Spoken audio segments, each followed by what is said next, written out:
სიბრძნის კბილი აუცილებლად უნდა ამოვიღოთ? არა, რა თქმა უნდა, არა.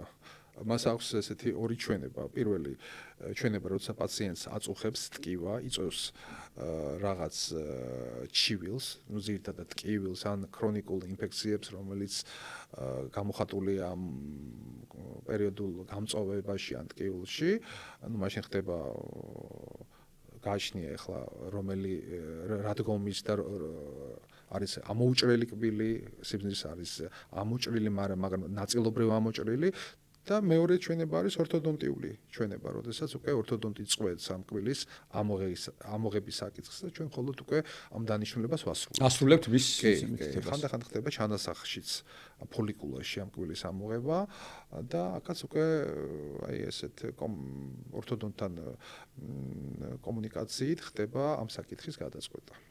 როდესაც მრავლობითი კარიესები აქვს ბავშვს მაინც და არის ჩამოყალიბდეს შიში ხო და ვერ მიყავს მშობელს უშუალოდ ექიმამდე იქ თავისი სიზნელებია ბავშვებთან მკურნალობის